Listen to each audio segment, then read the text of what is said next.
Today we're going to be looking at a scenario where the red team from WICSO forms an empire. Now, you might be like, hold on a minute, the red team aren't really that kind of expansionist evil country anymore. Actually, they might be kind of expansionist, but like they aren't like they were originally when they just kind of invaded everyone. And also, they're in an alliance with literally all of their members over here. But for the sake of this video, we're just going to say that the Three-Point Star Alliance is actually going to have a fallout. Probably like a kind of like a neo-fascist is going to come in charge of the red team. Don't know how. He probably gets democratically elected by some miracle.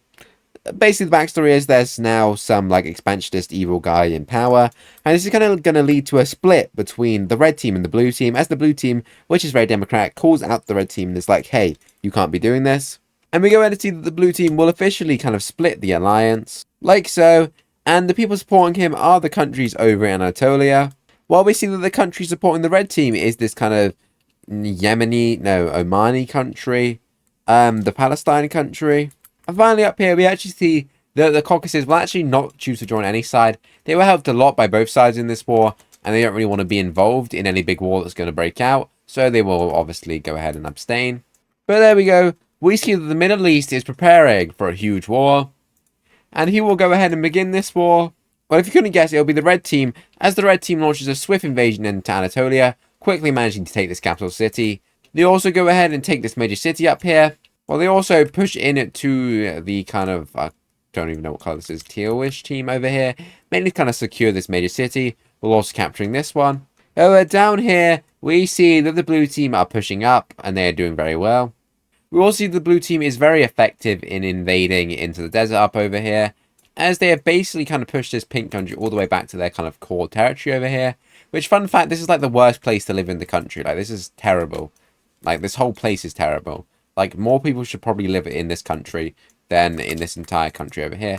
But, I mean, it's Aids' series. This is in a desert, so, like, we can't really speak on that. But anyway, over here, we see that things are going incredibly well for the red team, as they have managed to go ahead and push up over to here.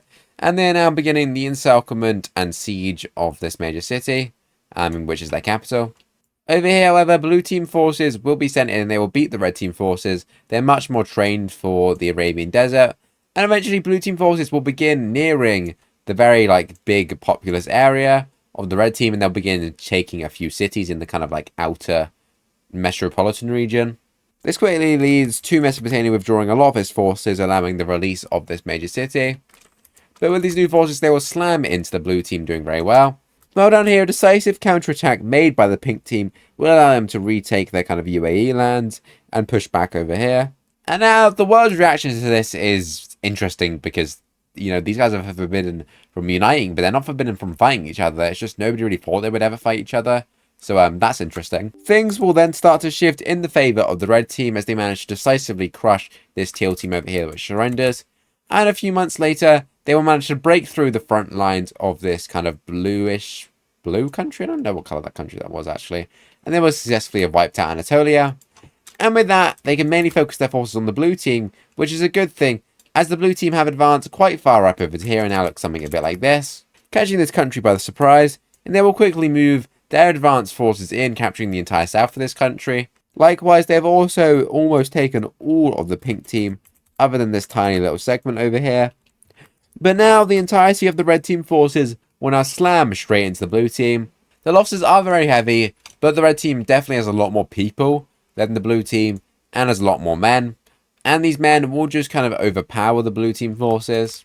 We see red team forces will go ahead and push into the north of this country, pushing down the coastline, doing very well. While over here, we see that the blue team is fully kicked out as the red team begins a full-scale invasion into the blue team. They will mainly focus their forces over here, encircling that large division, and their main aim is to go ahead and take the capital, in which we see that they will successfully reach the capital. However, the blue team still has forces, and they will win a huge battle over here, which is very big for them, and it gives them a lot of breathing room, as the red team is forced to kind of abandon their siege of the capital, and it lets the blue team have time to prepare. However, in terms of naval might, the red team is far stronger than the blue team. They kind of border 4 bodies of ocean, which is crazy. The Mediterranean, the Red Sea, and the Persian Gulf, and obviously the Caspian. And they've kind of got complete naval control. I guess I can actually do a naval control map. But the red team have complete naval control. They have won many naval battles. And with that, we see that the red team will go ahead and land over here, basically just coming behind front lines. And with that, we see a huge logistics failure will lead to almost the entirety of the pink country becoming liberated. And with this, the pink team can re-begin their invasion into the blue team, as it looks like this is the end of the blue team. And the end it is indeed, or at least the end of them for this war, as red team forces now reach the outskirts of the blue team's capital city, and they'll eventually take it, as we see that the blue team has been completely cut off from the coastline, while up over here, the red team have launched yet another invasion, also cutting these guys off from the coastline. And with that, it is only a matter of time before the blue team will go ahead and succumb to the red team. However, they will not surrender. They are like, hey, we're fighting for democracy here, please help us. However, nobody really wants to intervene in this, because they have better things to do.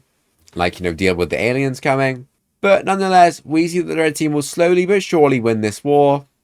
It will take a few years. But eventually, we see that the red team will go ahead and get to around here. Well, the pink team has fully kind of pushed out this land. And them alongside some red team forces have launched an invasion into the blue team. And eventually, we see that the blue team has no choice but to go ahead and surrender over, as we see that the red team has gone ahead and won the War of Mesopotamia. And we can go ahead and take a look at this peace treaty.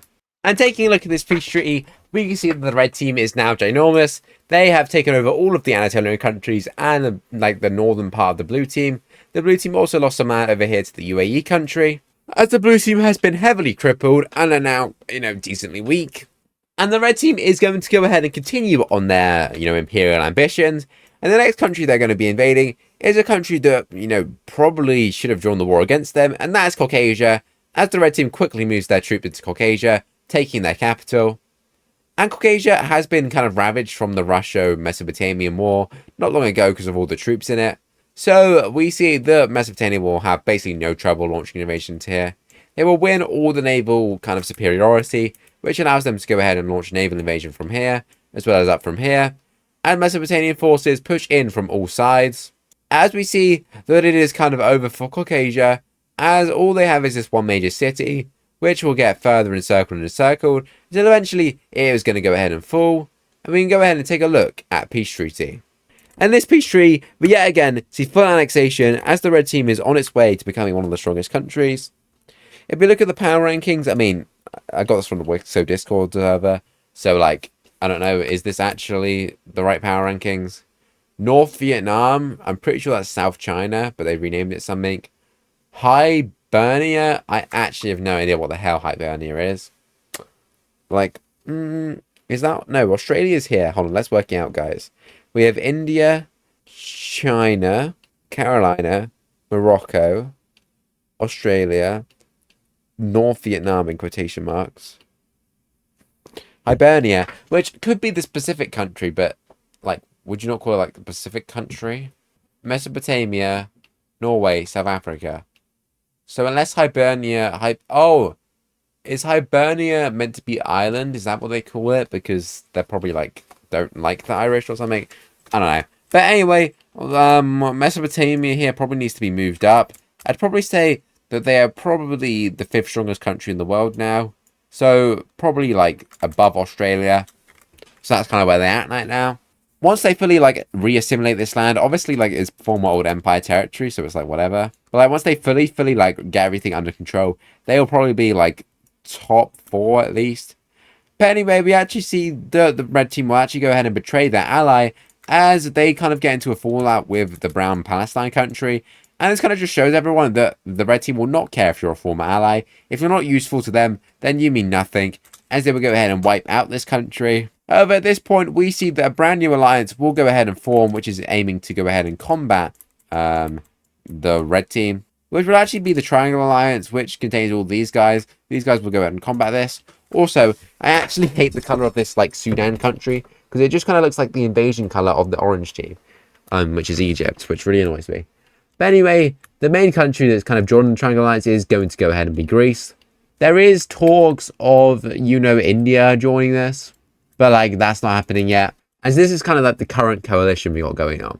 And the red team will look at this and be like, hey, well, one country isn't in this, and they will go ahead and launch an invasion into Crete and fully annex the island. And this is kind of a last straw for Greece, who's like, hey, why did you do that? Like, we don't really like Crete either, I don't think. We've kind of fought Crete in the past, but like, you're kind of encroaching on my territorial waters. So Greece will go over to the coalition members and be like, hey, let's go ahead and like prepare.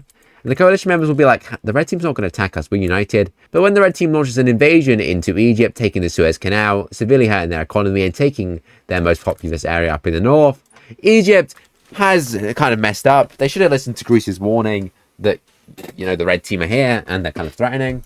We see the Triangle Alliance will obviously go ahead and declare war, and Greece will go ahead and move its troops into this region, actually doing quite well to begin with. However, the same can't be said for Egypt, as they will go ahead and get absolutely just bombarded. They will manage to go ahead and hold out in their capital, but when we see the red team launch an invasion from the coastline up over here, Egypt is kind of struggling to defend their capital, and they're like kind of feared of getting like encircled over here. Libyan forces will arrive to push back the red team, however, this pushback is very little, and we eventually see that it's kind of reverted. While over here, the red team has pushed back the Greeks, even if it's not that much, and they've actually split up and, destroyed this pocket, which is a huge loss for the Greeks. As Mesopotamia will go ahead and reach the Sea of Marmara,